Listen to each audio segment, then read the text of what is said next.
आज का व्लॉग एक ऐसे बादशाह के हवाले से है जो अज खुद माजूल हो गया है। रियासत सल्तनत किसी और ने संभाल ली है। 34 साल पहले पीएम बने, उससे पहले सीएम बने। कैसे हुकूमतें आती हैं, कैसे जाती हैं, कैसे मार्शल लगते हैं, कैसे प्राइम मिनिस्टर हाउस के अंदर आके जो मुंतखब वज़ीर आज़म को तशद्दुद किया जाता है। तो सारे मामला कहानियाँ सुनाते होंगे, बहुत कुछ है उनके पास सुनाने के लिए। उनके बारे में खबरें आनी चाहिए थी कि कौम के जो मसाइल हैं उनको हल करने का। लेकिन मियाँ साहब का रोल जो है वो 2 ट्रैक्टर्स जंगल कटवाने, बागीचा ठीक करवाने, अब वो सिर्फ अपने आप को महदूद कर चुके हैं अपने जो घर के मामलात हैं वहां तक। तो मियां साहब ने रिटायरमेंट का फैसला कर लिया।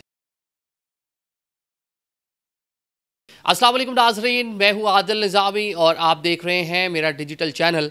आज का व्लॉग एक ऐसे बादशाह के हवाले से है जो अज खुद माजूल हो गया है। रियासत सल्तनत किसी और ने संभाल ली है और अब जो बादशाह है उसका ओहदा सिर्फ सिंबॉलिक रह गया है। जिस तरह एक बुज़ुर्ग का ओहदा होता है फैमिली में कि मतलब वो सिर्फ दुआओं में और सिर्फ आशीर्वाद लेने के लिए मौजूद होता है, लेकिन फ़ैसला साज कोई और होते हैं। हम बात कर रहे हैं जनाब बानी पाकिस्तान मुस्लिम लीग नून मियाँ मोहम्मद नवाज शरीफ साहब की, जो तवील एग्ज़ाइल के बाद पाकिस्तान आए। कहा जा रहा था बड़ा एक्टिव रोल प्ले करेंगे, कहा जाता था मियाँ जदों आवेगा लग पता जावेगा, और चौथी बार वज़ीर आज़म बनने का ख्वाब लेकर पाकिस्तान आए थे। लेकिन वो ना कोई ख्वाब पूरा हुआ। ऑल तो उनकी जमात जो है वो इक़्तिदार में आ गई, जैसे भी आई वो ओपन सीक्रेट अब सबको मालूम है। पंजाब में उनकी हुकूमत है, 60% पाकिस्तान, उनकी बेटी जो है सीएम बन गई। लेकिन चले सल्तनत जो है ख़ानदान में मौजूद रही। भाई जो है वो वज़ीर आज़म पाकिस्तान है, बेटी जो है वो सबसे बड़ा जो सूबा है उसकी सीएम है। अब मियाँ साहब के पास कुछ करने को है नहीं और कुछ ऐसा हो भी नहीं रहा, या हुकूमतें भी कोई जो उनके जमात की हैं कुछ ऐसा परफॉर्म नहीं कर रही कि जिसका वो आके क्रेडिट लें या चले बैठ कर कोई अब उसका किस्से ही सुनाएं आवाम को बैठ के। ऐसा कुछ नहीं हो रहा। बिजली के हवाले से हमने देखा रिलीफ देने का फ़ैसला हुआ, उधर IMF आगे आ गया, जनाब ये नहीं आप कर सकते। अच्छा, मरकज़ में हम देख रहे हैं उस तरह से परफॉर्म नहीं हो पा रहा। कानून साजी करनी है, नंबर पूरे नहीं हैं, और जिनकी ज़ेर साया हुकूमत चल रही है वो भी खुश नहीं है कि आप तो कुछ कर ही नहीं रहे, सारा मलबा अभी तक हम पे गिरी जा रहा है।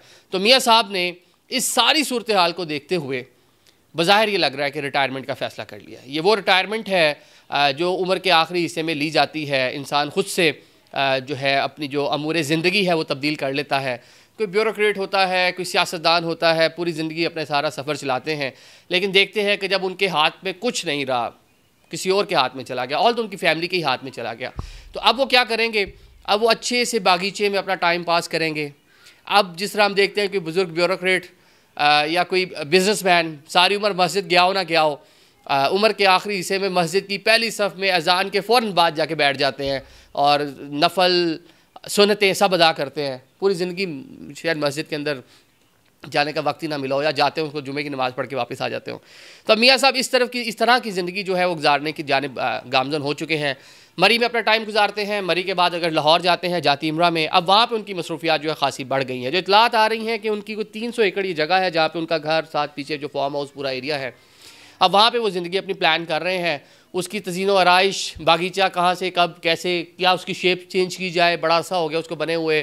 कहाँ पहले जंगल लगाया था जहाँ कभी ऐसी हंटिंग या अच्छी या परिंदों की आवाज़ें सुनने चले जाते होंगे, या कहते हैं ना वो ज़रा ब्रेन स्टॉर्मिंग के लिए चले जाते होंगे अपनी जवानी में, या अपने जब इक़्तिदार में थे शायद सोचते हो कि मुल्क और कौम को इन मुश्किलात की भंवर से कैसे निकालना है। कि पिन ड्रॉप साइलेंस जो थी जंगल में, जो घर से मुलहका था, वहाँ जाके सोचते होंगे, बैठते होंगे। लेकिन अब उन्होंने देखा कि ना मैंने कौम के बारे में सोचना है, अब मैं सोचूंगा भी तो सुननी किसी ने नहीं है, तो लिहाजा इस जंगल को ही कटवा देते हैं।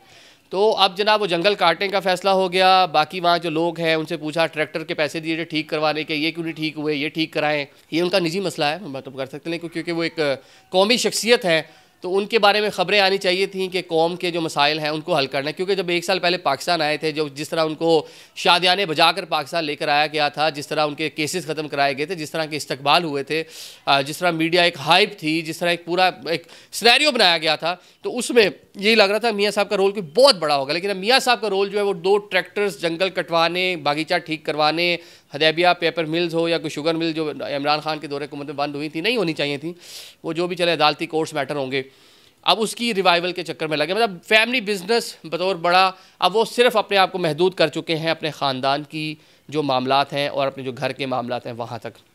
क्योंकि बाकी चीज़ें उनके कहने कि उनका रोल अब रहा नहीं। 20 एकड़ का घर है, 300 एकड़ दाएं बाएं जगह है, इसको ही मैनेज करने तो बहुत बड़ी बात होगी।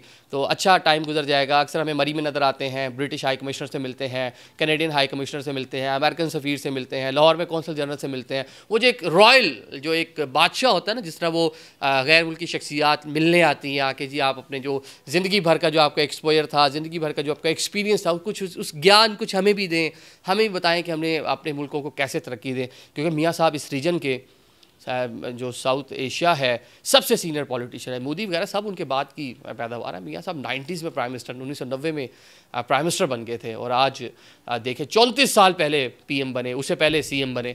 तो लिहाजा सबसे सीनियर पॉलिटिशियन है। तो डेफिनेटली लोग आगे पूछते होंगे, किस्से कहानियाँ सुनते होंगे, कैसे हुकूमतें आती हैं, कैसे जाती हैं, कैसे मार्शल लॉ लगते हैं, कैसे जनाब हुकूमतों को टॉपल किया जाता है, कैसे प्राइम मिनिस्टर हाउस के अंदर आके एक जो मुंतखब वज़ीर आज़म को तशद्दुद किया जाता है।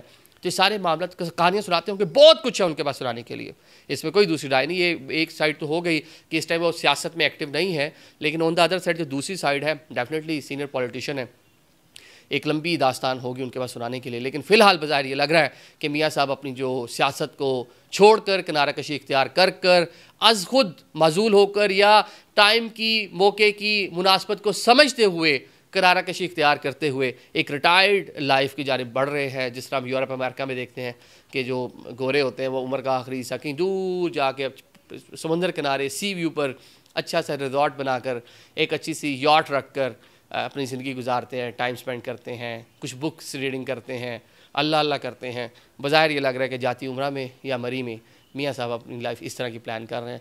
लंदन में भी शायद ये वाले मज़े नहीं है। मैं एवन फील्ड अपार्टमेंट देख कर आया हूँ। वो लोगों को बिल्डिंग लगती है कि शायद वो पूरी जो बिल्डिंग है वो एवन फील्ड अपार्टमेंट, वो पूरा इनका ही घर है। इनका घर नहीं, ऊपर 2 से 3 अपार्टमेंट इनके पास है, बाकी किसी और लोगों के पास है।